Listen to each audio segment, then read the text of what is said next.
the share screen. I'll show you the question real quick, and then I'll switch to the whiteboard. Okay, so we're in unit 4.2 exercises. 37 here is a homework question. 36 or 38 are similar, so I'm going to do one of these. So let's do maybe 36. I'm going to open the whiteboard and I'll write this down.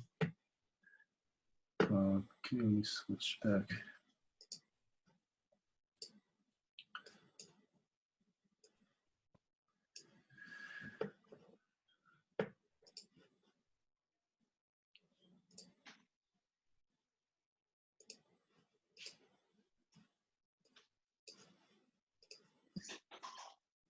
Oh, the number is different. The numbers are different, that's right. The question is pretty much the same.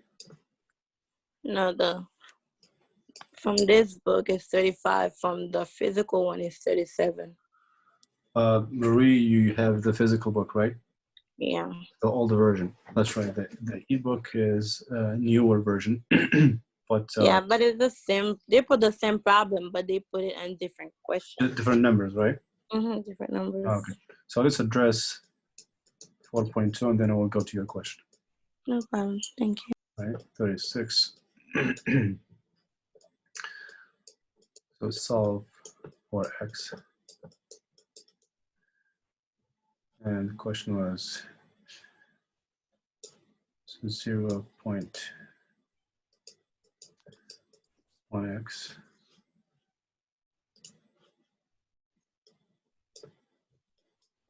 plus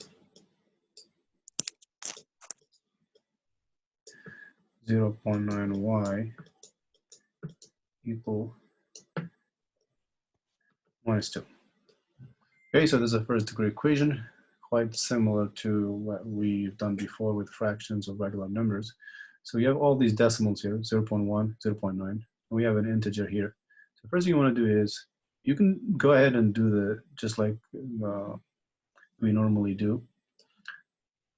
Okay, so what was the question again? So the question was, solve each system by substitution method, check each solution.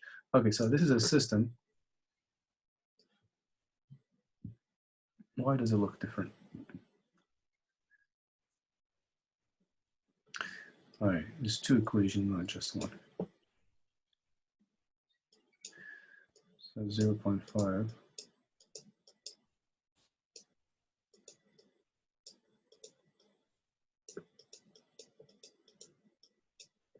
right? So that's a system of two equations. We want to solve this by the substitution method. Remember last time we did the graphing method. There's also another method called elimination, but this one explicitly says we need to solve by substitution. So as the name implies, we'll have to substitute one of the variables, either x or y, in one of the equations. That way we eliminate, or we get rid of the one of the variables, and we solve the equation for what's for the variable that's left, okay? And find the two values, x and y. Okay, so 0.1, 0.9, 0.5, 0.2. That's what we call a linear system, because basically it's made of two linear equations. Each one is an equation of a line. And as we saw before, these lines, when we solve them by graphing, they either meet, like they either intersect on the graph, for example, like this. They meet here, that's the solution. Or the two lines could be parallel.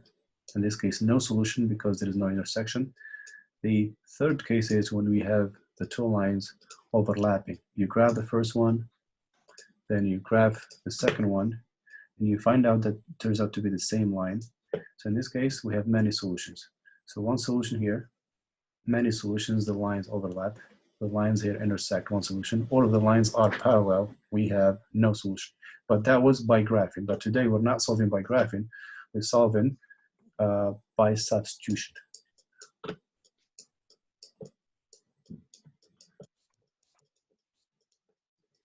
Subs, Olivia ruined it.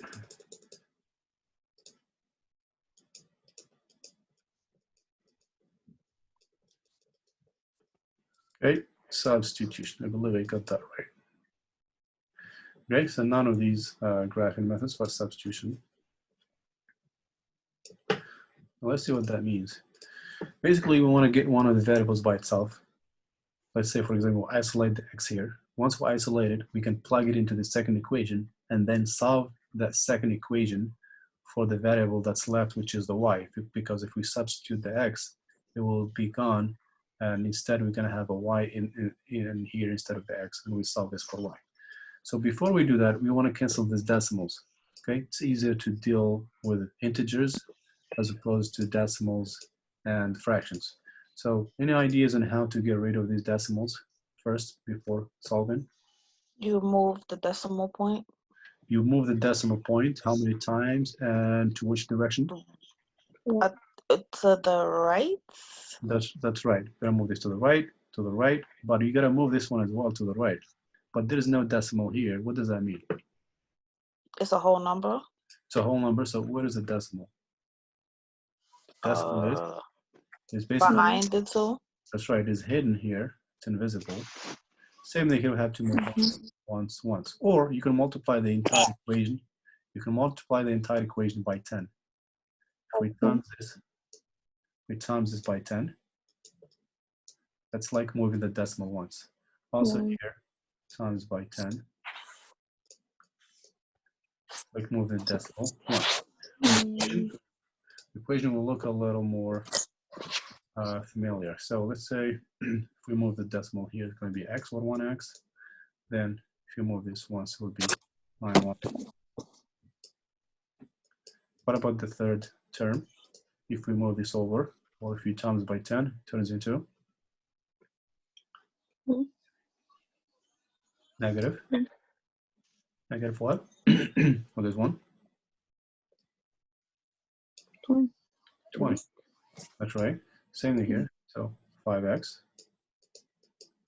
minus 2y equals what? 41. Good. So that looks a lot better now. Now, like I said before, the method of substitution means take the x or the y and plug it into the other equation. So let's call this equation 1 and this equation 2. But before we substitute one of the variables, we need to isolate it. We need to get it by itself. You could isolate either x or y, it doesn't matter. Which one seems to be easier to isolate in equation 1? Y, I guess. We want to keep only one variable on the left side. Which one do you think is easier to isolate and leave on the left side? Why? Minus 1. See the x here? The x is already isolated. It doesn't have a coefficient other than 1. We could just move this over, right? And this will be by itself. What happens to positive 9y if you move it to the other side? It'd be negative 9y. That's right. It will be negative 9y. And the negative 20 stays where it is. Okay, so that's basically how you isolate a variable. You just get it by itself. Basically, we're solving for x. So x equals this. Okay, let's write the other equation. You don't have to change the second one. You don't have to isolate. You're gonna keep it the same. All right, so this method is called substitution for a reason. Okay, so now we're gonna take this x and we're gonna substitute it in the second equation. This is equation 1, equation 2. That's why it's called substitution. Basically, we're replacing one of the variables in one of the equations after you isolate that variable. You could isolate one of these and plug it into the first one, or vice versa. In this case, it was easier to isolate the x as opposed to isolating the y. To isolate the y, you would have to divide it by 9, divide the whole equation by 9, but we didn't have to do that because we had x by itself. Or you could isolate a variable here. So you look at the two equations and decide which one is easier to isolate a variable in. Okay, so plug or substitute. So substitute x in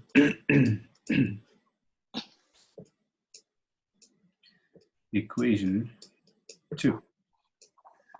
Okay, we isolate the x in equation 1 to be substituted in equation. All right, so it's going to be 5. So we're going to write this equation, second one, but instead of the x, what do we write instead of x? Um, Say that again?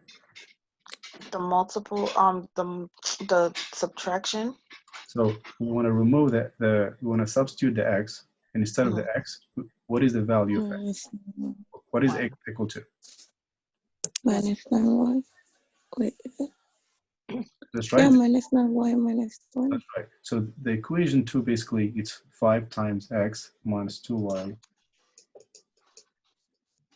is 41. So we substitute in the x here with the what's x equal to, which is basically this. So negative. Let me write that in color. So negative minus 9y minus 20. Okay. It's basically this x, right? We substitute it here.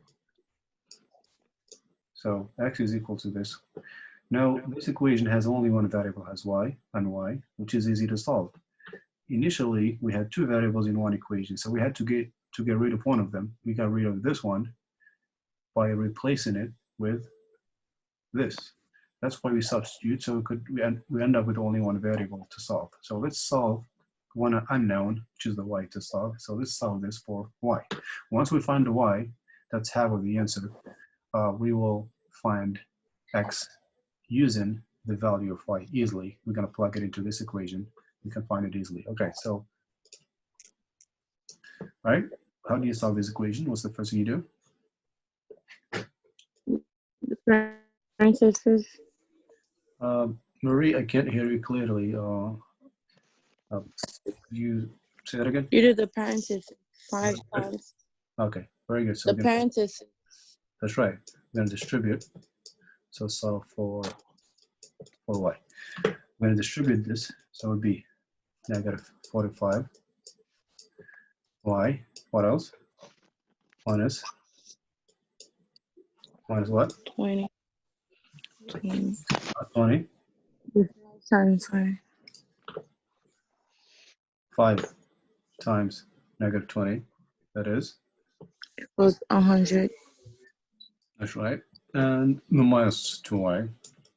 Equal 41. That's right. 21. And continue solving. What do you do next? Like term. Say that again? Like term. Like term. We're going to combine these two. Negative 45 minus 2y is? Negative 47. That's right. Negative 47 minus 100 is 41. What else? Keep in mind. Add 100 and both sides.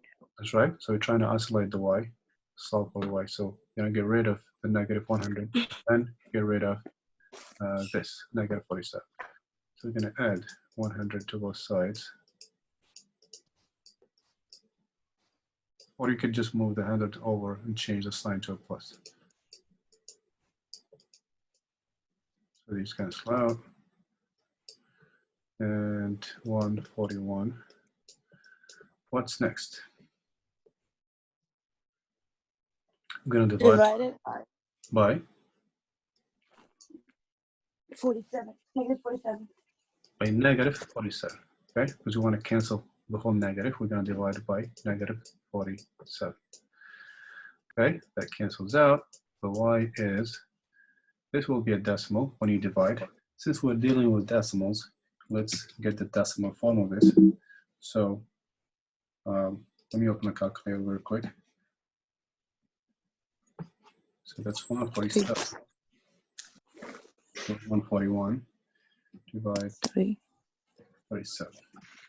That's exactly 3. That's good. You didn't know it's going to turn out an integer. Very good.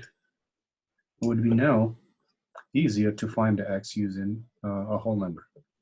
Okay, that's part of the solve for xy. Actually, here should be solve for xy. because it's a system, it has two unknowns. So we found x, now we're going to find y. So it's a pair. Right. Solution of the system is a pair of coordinates x and y. Okay, this is half of the answer. Now we need to find x. How do you find Is x? that -3? Yes, exactly. Thank you. So this is a positive divided of negative. So find, now that we have x, so solve for y. Now we're going to find x. How do you find x using y and one of the equations here? Which equation is the easiest to find the value of x using the value of y that we just found? X. Is it X? Oh yeah. Which one is it? Use the negative. Is Where it do the we, -9y -20? where do we plug the x here to get, where do we plug the y in these to find the y? Which equation seems the most convenient to find the value of x? The -y -20. That's right, Mhm. this one. Okay, why? Because x is already by itself. We're looking for x. What do we need to find x? What value do we need? What is missing here so we can find the value of x? The y. The y, right? That's the reason why we solve for the y. So now we're going to plug the y here and simplify this to find x. So isolate one of the variables, solve, find one of the variables. Once you find it, you substitute it in the equation that already has one of the variable isolated. You don't want to substitute here or here because it will take you more steps to solve. You can still use them, but this one is easier because it's already isolated. The x is already isolated. We just need to plug in the y and find the x. Okay, so let's write that down. Plug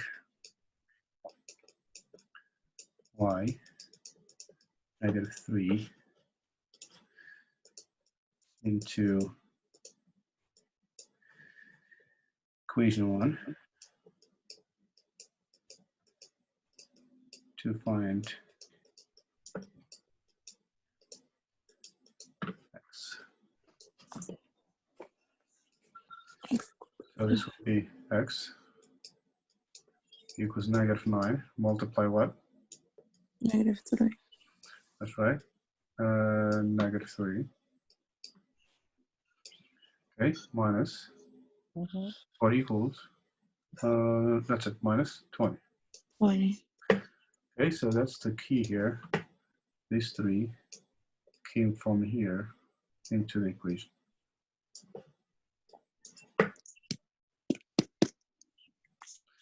All right, so the rest is pretty simple. We just need to simplify this.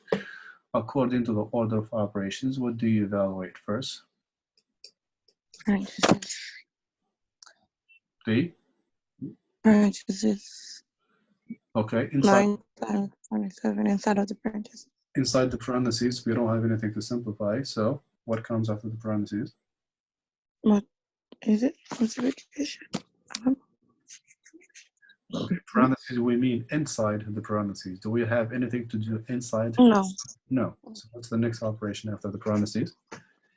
Multiply. The exponents, that's right. Since we don't have exponents, we're going to do the multiplication. So that's 27 minus 20, which is